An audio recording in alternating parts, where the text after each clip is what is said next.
Recording. And it's okay to use your name? My name is Mariah Johnson. Mariah. I was thinking Maria from reading it. Good morning, Mariah. We're sitting here at Boulder Creek outside the library, and we're just hitting on the fact that this is kind of where your misadventure in Boulder started, or maybe you can characterize it however you want. Do you want to share what your first night in this park was like when you got here, and what brought you here? Yeah, so the first night in the park here, actually the first night was up as far up the creek as we could get, because it happened to be the only night that I spent out here with the girls, with my girls homeless. We had a friend that told us to come to Colorado, and then after we got here, I guess he had backed out of the situation and left us at the motel we were in, so I spent all the rest of the money we had to pay for a week there, and we ended up running out of that week, so we came here. I was thinking Boulder was bigger than Longmont. We should be able to find some help, a shelter or something. How old were your kids? So Allie would have been 11, I think, and Lexi would have been or 9 and 10, I think, or Okay. 10, yeah, 10 and 11. So my friend just disappeared, and then we ran out of time at the room, and we ended up here. We actually got off the bus here and walked over here to the park, and I asked random people. I said, I don't know what I'm going to do. I have these girls and I'm homeless. Is there a homeless shelter or somewhere we can go for assistance? And I was pretty much told good luck with that. And then, so throughout the day, I was trying to figure things out, and I was in and out the library and different things. And then at the end of the day, when the sun started going down, I knew it was serious. So I called the police, and I said, I'm here at Boulder Park, and I'm homeless with my 2 girls, and I don't know what to do. And they said, well, there's no shelters that can help you. Can't you call somebody in your family? I can't call anybody. I don't know anybody here. We're just here. And I don't know what to do, and it's an emergency. Mm-hmm. And then they put me on, they kept putting me on hold. And then eventually I looked up and I noticed that there were police officers that were obviously looking for somebody. I could tell that they were looking for us. So fear came to me that, oh my God, they might just come and take my kids. They might take me to jail. Who knows what's going on here. So I hung up the phone, and my girls and I headed up this path up as far as we could up the creek, and we ended up sleeping outside that night. And then the next day we ended up in Ned, and we were camping in Ned, and I knew there was like less than a week till school started, and I was trying to figure out if we could make it till the first of the month for assistance, or what we could do. And there was a fight. I'm grateful for it now. I'm grateful that there was a fight at the campsite next to us, and the police came, and instantly we told them what was going on, and that we were homeless and we didn't know what to do. And it had been almost a week now of us staying in the tent that we had out in Netherland. And we got to the police station, and they had a CPS worker come in, and when she came in, she said, we could probably maybe get you a room for a few nights. And I said, well, here's the deal. Well, in a few nights we have nowhere to go. This is a serious situation, and I need to admit, I have a drinking problem. I'm an alcoholic, and that's one of the reasons why we're in this situation. So they said, well, then we're going to take your kids. And then, then and there? Yeah. And they said it won't do us any good to give you a room for then a couple nights, because we feel like, this is not the first time that you've been in this situation of being homeless, and there's a risk because you came here to this state, and you've been in and out of other states, that you're going to take off with these kids, and that nobody's going to be able to keep track of them, so we need to keep your kids. And they sent me out the door on my own, and I went back to the campsite in Netherland, and I couldn't breathe. Couldn't breathe. My life was gone. So I packed up and left the tent. And I just packed up what I had, and I came here, and Back to Boulder? And I was stuck in this park for 5.5 months, through the winter, in the snow. It was better to be out here most nights than to be in the warming center, crammed in with so many people and bed bugs and scabies or whatever else there is. And and the psychosis that comes with being homeless, and everybody's crazy. And it's, and there's nothing you can do. And then eventually I was crazy too. And it seemed like an endless feat to even be able to walk to the Justice Center was like the castle at the top of the mountain that we couldn't even get that far to, just to make it to court. Getting out of this park and we were tired and just exhausted. And there was just no way. It just seemed hopeless. And lucky for me that we couldn't even get into this library because they were considering it. We were trying to stay warm, and we were just making it a homeless hangout or something. So I had to walk all the way to CU, which was really, really, really far. What year was this, Mariah? This is 2000 the beginning of 2013, beginning of January 4th, I think. Okay. I walked to CU, and I sent a message to my cousin on Facebook, and I said, I don't have anybody else to turn to, and I don't know what to do. My other daughter is in California with my mother, and I need to get to California. I'd been in and out. I'd taken myself numerous times over the 5.5 months that I was out here. I took myself to detox, and I begged them for help, please. I called CPS.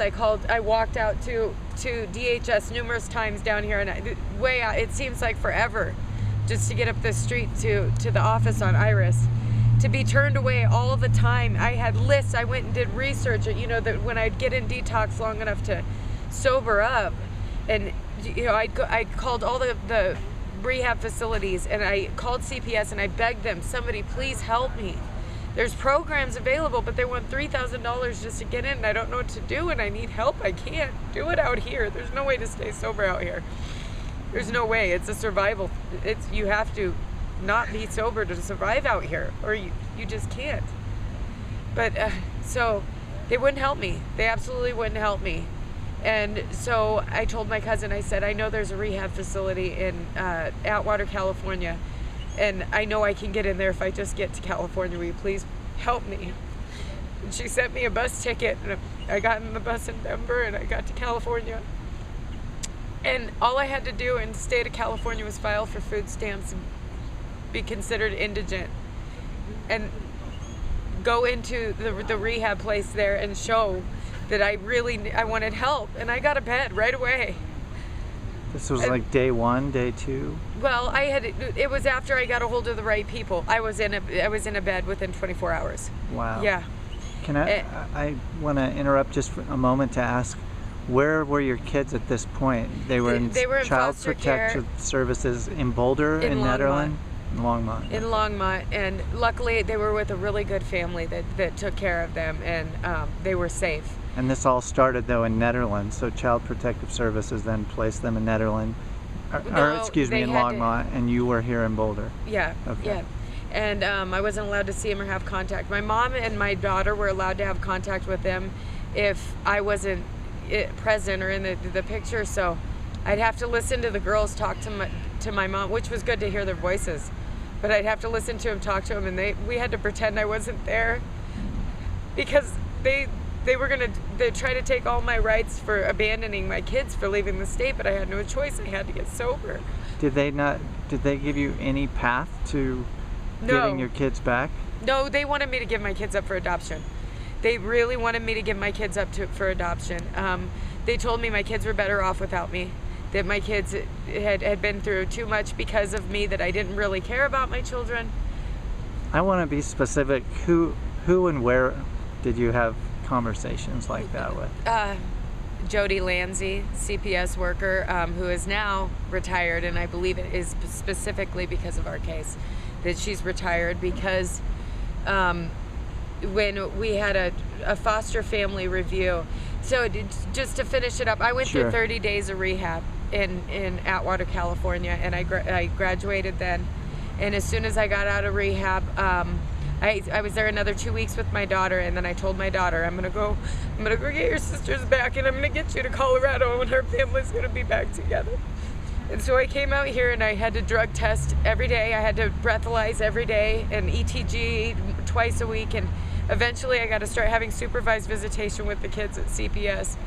But all the while Jody trying to convince me I just needed to let him go, and I needed to let him go for adoption, and that I really had no chance of getting him back full time. And I started a job here in Boulder with a great employer that helped me through. If it wasn't for them being so understanding, I wouldn't be where I was if it wasn't for a lot of special people that helped me through this. But I started working, and I was living with an abusive person that actually came off of these streets in a weekly motel in Longmont, begging for housing, saying I need to get out of the situation. I have to get to where I have a home that's safe for me, to make it safe for the girls, so that we can all get back together. And they refused to help me. They refused to help me with housing. Jody kept telling me to just let the kids go. I might be able to get it set up so I could get visitation with the girls. And then, so there was a foster family review hearing, and they had to let me know about it. So I showed up at the foster family review hearing, and Jody was very uncomfortable with me being there. And there was another lady who was like a mediator lady, or somebody else who was reviewing the situation. And I had to state my concerns and the fact that they were willing to charge me. I was paying $750 a month, $59 a month in cost for my kids to be in foster care, yet I was homeless. And I was struggling to pay weekly rent. And then I moved out of the abusive guys into the lamplighter in Longmont, and I was paying exorbitant rates just to keep a roof over my head, to go to work, to pay for my kids to be in foster care. And I couldn't get out.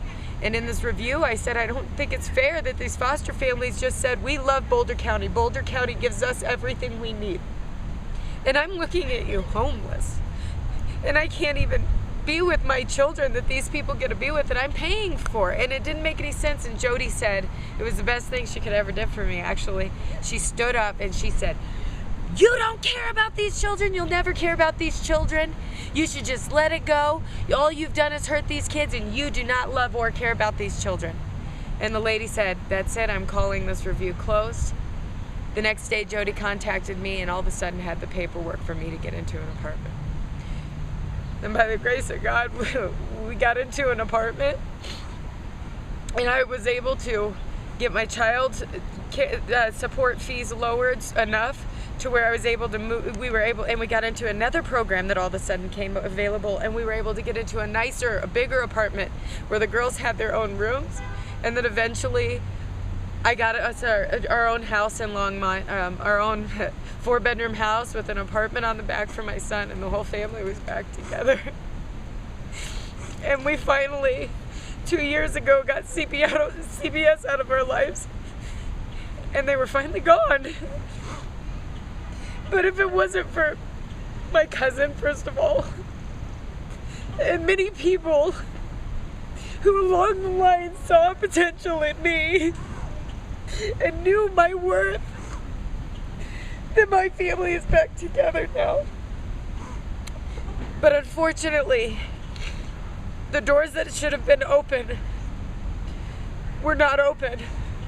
And they're not open for these people that are laying out here right now, emaciated, out of their minds, in so much pain. All these people are not out here because they choose to be. It's because they're incapable of being inside right now. They're incapable of being in society in the way that they need to be, because first and foremost, we all need mental health. Without mental health, we cannot keep up our physical health, and we can definitely not become or maintain any position as a productive member of society. Nobody's going to give a homeless person a job. Who's going to give somebody a job who doesn't even have a clock to tell time or the ability to take a shower? In Boulder County, we would go 20 and 25 days without a shower. We would creek ourselves in this creek in November and December in freezing cold temperatures because it was the only way to get clean. You would have to wait hours and hours in lines to be lucky to get a spot for a shower. You wait hours and hours in lines to be lucky to get a spot in the shelter, or you walk all the way back down here just to sleep in the park again. I've slept all over this park. I've slept under these benches. I love Boulder. I consider this tree right here I've been under many times, and all of these areas, and this creek is my home. And I love these people who are forgotten, these people who die every day.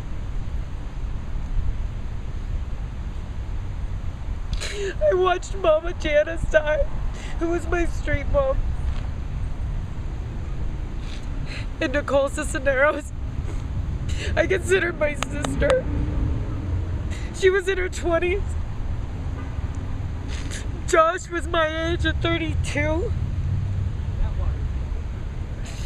I've watched so many people die. And for no reason, needlessly, because they're forgotten as these people walk by, these sheeple graze by. They don't notice the inhumanity that's right next to them. These are human beings. These are people who deserve a life. They deserve a chance. And a lot of these people never have ever once had a chance. They've never been given a chance. And I've met the greatest people with the biggest hearts and the biggest souls right here in this park. And I've watched many of them pass on. Well, what strikes me about your story, Mariah, is that when you reached out, when you were ready for help, and clearly you were ready for changing your life at the point where you said you were glad the police came and you wanted assistance, and instead they took your kids, gave you no path to getting out of your situation. And maybe it was the bad behavior of one CPS agent who obviously, once she was reprimanded for blatantly not taking the steps she should have, suddenly all these things opened up. But the sad thing is, it comes down to one person within the system can decide your fate, and you had to leave the state and literally legally at risk of being labeled as abandoning your children, go clear to another state in order to get assistance. I'm just so sorry that you went through all that, but unless you want to share more about that part of the story, it'd be nice to end on the wonderful reason you're here today, what you're doing now. What I'm doing now? Yeah. Now I live in Omaha, Nebraska. I moved home with I'd say my first love and my true love, and we're engaged now. We're going to be married, and his kids and my kids have become one big happy family. I am a board certified optician. I work for a doctor's office, and I make glasses. My daughter yesterday graduated from Boulder Prep High School. Regardless of everything that she went through, we came back from California, and that girl's going to college, and she got a $2,000 scholarship yesterday. And my children are amazing, brilliant, smart, empathetic people who have learned a lot, and I expect them to go on and do great things to help people because of the adversity, what they've been through. And so we're just headed on with the best life that we can have, but also part of that now, part of our soul and our being is we're here for a reason. We were put here for a reason, and we want to see other people make it out of this alive, and have a chance at life. And so now we do what we can to help people. That's for sure. So. Well, you're doing it right now. Thank you, Mariah. Thanks for reliving that with me to be able to share it, because I really think people need to know what people go through. And I know it cost me to hear your story, but I know you just relived some of that trauma to share it with us. So thank you very much, and enjoy the rest of your time in Boulder. Congratulations to your daughter. That is just fantastic. And drive safe home in your new to you van. Right. Take care. Thanks.